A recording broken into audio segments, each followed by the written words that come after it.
राधे राधे। हरे कृष्णा भक्तों, आप और हम श्रीमद् भागवत महापुराण के कथन और पठन व श्रवण की यात्रा करते करते हम छठे स्कंद पर पहुंच गए हैं। तो आज की वीडियो जो है वो छठे स्कंद से शुरू हो रही है। तो छठा स्कंद, पहला अध्याय, अजामिल के उपाख्यान में यमदूत और विष्णुदूत। परीक्षित ने कहा, हे मुने, जिस उपाय से मनुष्य इन पीड़ा वाले नरकों में ना जाए, ऐसा उपाय वर्णन करो। श्री सुखदेव जी कहने लगे, हे राजन, जो मनुष्य इस लोक में पापों का प्रायश्चित नहीं करता, वो अवश्य ही इन नरकों में पड़ता है। एक बार एक वैद्य था। उसने औषधालय खोला और यह विज्ञापन लगाया कि हमारे यहाँ प्रत्येक रोग की चिकित्सा होती है।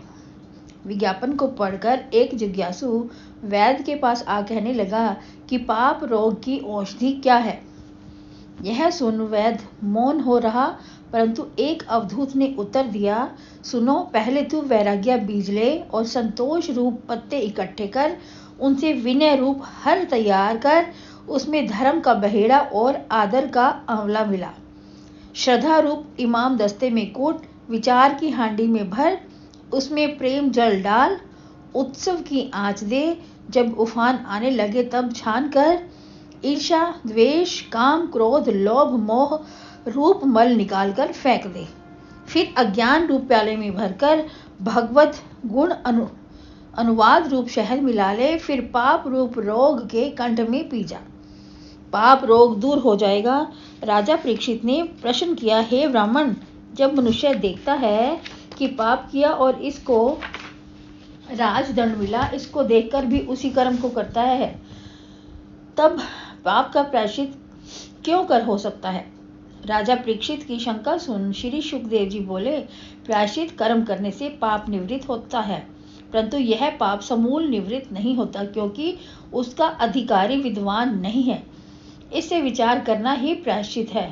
तप, ब्रह्मचर्य, शम, दम, दान, सत्य, शौच, यम नियम से धीरे और धर्म ज्ञाता जन किए हुए पापों को भी इस प्रकार नष्ट कर देते हैं, जैसे दावानल वृक्षों को भस्म कर देता है। नारायण से विमुख रह जो चाहे कि मैं प्रायश्चित कर पवित्र हो जाऊंगा, तो उसको प्रायश्चित पवित्र नहीं कर सकते। जिन मनुष्यों ने एक बार भी भगवान चरणों में मन लगाया है, वे स्वप्न में भी यमदूतों को नहीं देखते। इस पुरातन इतिहास में विष्णुदूत और यमदूतों का संवाद है, सो तुम श्रवण करो। कान्यकुब्ज देश में अजामिल नाम ब्राह्मण था, परंतु वैश्य की संगति से दूषित होने से उसके सदाचार नष्ट हो गए। उसके 10 पुत्र थे, उनमें सबसे छोटे का नाम नारायण था। वह माता पिता को बहुत प्यारा था। वृद्ध अजामिल उस बालक पर आसक्त हो उसका खेल देख अति आनंदित होता था। जब आप भोजन करता तब स्नेह से कहता, अरे नारायण आ खा ले। पानी पीता तो कहता, अरे नारायण पानी पी ले। सोता तो कहता, नारायण आ सो जा। इस प्रकार छोटे पुत्र में मन लगे रहने से कालागमन को वह न जान सका। उसे लेने को आए हुए यमदूतों को देख व्याकुल हो नारायण पुत्र को उसने दबी वाणी से पुकारा, अरे बेटा नारायण आइयो। अजामिल के मुख से अपने स्वामी नारायण के नाम को श्रवण करते ही भगवान के पार्षद तुरंत उसके समीप आ पहुंचे और दासीपति अजामिल की आत्मा यमदूतों से निवारण करके बोले, तुम लोग इसे मत छूना। तब विष्णु दूतों से यमराज के दूत बोले कि तुम कौन हो जो हमको दुराचारी पापी को यमपुरी ले जाने से रोक सकते हो? विष्णुदूत बोले, यदि तुम धर्मराज के आज्ञाकारी हो तो धर्म का लक्षण कहो। पशु तो कर्म करते ही नहीं, करने वाले मनुष्यों में से किस किस को दंड मिलता है, और जितने कर्म करने वाले हैं वे सभी दंड पाने लायक हैं, या कोई भी दंड पाने लायक नहीं है, वो कहो। यह सुन यमदूत बोले, हे देवगणों, कर्म करने वालों से शुभ व अशुभ कर्म बनते ही रहते हैं, इसलिए वह कर्म किए बिना नहीं रहता।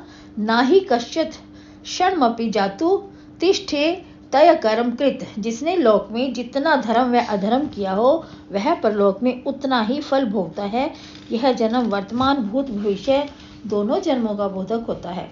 जैसे निद्रा से युक्त हुआ पुरुष स्वप्न देह को ही नहीं जानता, परंतु जागृत शरीर को स्वप्न के मध्य नहीं जानता, वैसे ही जन्म होने से नष्ट स्मृति जीव अपने पूर्वा अपर जन्म को नहीं जानता।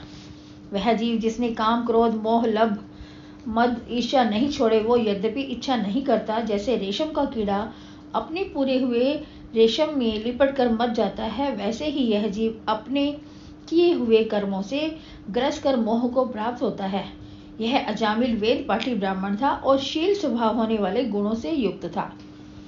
अहंकार रहित हो, गुरु, अग्नि, अभ्यागत तथा वृद्धों का सेवक, साधु, सत्य बोलने वाला और किसी की निंदा नहीं करने वाला था। एक समय वह पिता की आज्ञा से वन में गया, वहां से फल फूल संविदा कुशा लेकर लौटा। मार्ग में एक कामी पुरुष को दासी के साथ रमण करते देखा। मद से उन्मत्त वह वेश्या बेसुध थी। उसकी कमर का वस्त्र ढीला था, उसके साथ वह कामी क्रीड़ा करता हुआ गाता नाचता चलता था। उसकी भुजाओं से लिपटी स्त्री को देख मोहित हो अजामिल काम के वश हो गया। ब्राह्मण में जितना धीरज और ज्ञान था, उसके बल से विलंब तक अपने चित्त को रोका, परंतु कामदेव के कंपायमान मन को न रोक सका। वैश्या निमित्त काम के कारण इसका अनिष्ट प्रारब्ध उदय हुआ, सो उस काम से ग्रसित हो बेसुध हो गया। न्याय अन्याय से वह विविध पदार्थों को ला लाकर वैश्या को प्रसन्न करने लगा और मूढ़ बुद्धि हो उस कुटुंबिनी वैश्या के कुटुंब को पालने लगा। इस कारण इसको हम यमराज के समीप ले जाएंगे, क्योंकि इसने अपने पापों का कोई प्रायश्चित नहीं किया है। अब दंड पाने से शुद्ध हो जाएगा। स्कंद 6 अध्याय 2 दूतों का अजामिल को विष्णु लोक ले जाना। श्री सुखदेव जी कहते हैं, हे राजन, इस प्रकार वे विष्णु के पार्षद यमदूतों के वचन सुनकर विस्मय को प्राप्त हो उससे बोले कि बड़े कष्ट की बात है। यमराज आदिकों की सभा में भी अधर्म का स्पर्श होता है, जहाँ पाप रहित पुरुषों को वृथा दंड दिया जाता है। हे यमदूतों, यह अजामिल करोड़ों जन्मों के पापों का प्रायश्चित कर चुका, जो कि हमने भगवान का नाम उच्चारण किया है। अजामिल पापों का प्रायश्चित कर चुका है, इस कारण तुम इसको पाप करने वाले के लोक में ना ले जाओ। यदि कहो कि इसने पुत्र का नाम लिया, तुम्हारे स्वामी का नहीं, जो कि पुत्रादिकों के संकेत से या उपहास्य से गीत पूर्ति में निंदा से विष्णु का नाम लिया जाए, तो भी पाप दूर हो जाते हैं। जैसे अति प्रबल औषधि बिना जाने खाई जावे तो भी वह अपना गुण करती है, ऐसे ज्ञान अथवा अज्ञान से लिया हुआ हरि नाम पापों को दूर करता है। हे यमदूतों, इस विषय में यदि तुमको संशय हो तो अपने स्वामी से पूछो। हे राजन, विष्णु दूतों ने भगवत कर्मों का निर्णय कर उस अजामिल को धर्मराज के दूतों से छुड़ा दिया। वे प्रत्युत्तर पाने पर यमपुरी लौटे और यमराज के समीप आकर जो बात हुई थी सब कह सुनाई। इस प्रकार अजामिल ने यम की फांसी से छूट सावधान होकर उन विष्णु पार्षदों को प्रणाम किया। विष्णु दूतों ने अजामिल का भाव जान लिया, इस कारण उसके सन्मुख से उसी समय अंतर्ध्यान हो गई। धर्मराज के दूतों के मुख से तीनों वेदों का सगुण धर्म और विष्णु पार्षदों के मुख से भगवत पंडित निर्गुण धर्म सुनकर शीघ्र ही भगवान में भक्तिमान हुआ। हरि भगवान के महात्म्य को सुनने से अपने पापों का स्मरण कर वह अजामिल पछताने लगा। अहो, मन वश में नहीं रहने से मुझे कष्ट हुआ। मैंने शूद्रों के गर्भ में पुत्र रूप में आत्मा को उत्पन्न करके अपने ब्राह्मणत्व को डुबो दिया। माता पिता को त्याग कर नीच के समान काम किया। हाय, उस समय मेरे ऊपर वज्र नहीं गिरा। कुछ काल पहले क्या मैं यह स्वप्न देख रहा था? नहीं, स्वप्न नहीं हो सकता। यह सब तो मैंने नेत्रों से देखा था। कई पुरुष फांसी के लिए घसीटे ले जाते थे। इस समय वह कहाँ चले गए और अब वे 4 सिद्ध पुरुष कहाँ चले गए, जिनके दर्शनों से हमारे नेत्र तृप्त हो गए, जिन्होंने मुझे फांसी से छुड़ा दिया। मुझ अभागे को उनका दर्शन होने से अनुमान होता है कि पूर्व जन्मों का मेरा पुण्य था, जो आगे भी कुछ मंगल होने वाला है। कहाँ मैं पापी, कृतघ्न, निर्लज और कहाँ भगवान का नाम नारायण। अब मैं चित्त, इंद्रिय, प्राण को बस कर ऐसा यत्न करूंगा जिससे फिर आत्मा को अंधकार नरक में ना डुबोऊं। अब मैं अहंकार ममता त्याग कर भगवान के कीर्तन से शुद्ध हुए मन को भगवान में लगाऊंगा। हे राजन, साधु जनों को क्षण मात्र संगति होने से ही जब उसके मन में वैराग्य हो गया, तब वह स्त्री, पुत्र आदिकों में बंधे हुए स्नेह को काटकर गंगा द्वार चला गया। एक देव मंदिर में बैठ योग समाधि लगा इंद्रियों को वश में कर अपने मन को आत्मा में लगाया। तब उन्हीं चारों पार्षदों को अपने आगे खड़ा देख सिर झुका प्रणाम किया। उनका दर्शन कर शरीर को गंगा तट पर त्याग पार्षद स्वरूप को प्राप्त हो गया। जब पापी अजामिल हरि नाम लेकर वैकुंठ को प्राप्त हुआ तो फिर जो भक्ति से भगवान नाम उच्चारण करते हैं उनका उद्धार हो जाए तो फिर कहना ही क्या है। स्कंद 6 अध्याय 3। यमराज द्वारा हरि नाम की महिमा का वर्णन। राजा परीक्षित कहने लगे, हे भगवान, जब भगवान के पार्षदों ने यमदूत को पीट कर भगा दिया तब उन्होंने अपने स्वामी से क्या कहा? अपनी आज्ञा भंग होना सुन यमराज जी ने उनको क्या उत्तर दिया? यमराज के दंड का भंग हो जाना आज तक हमने नहीं सुना।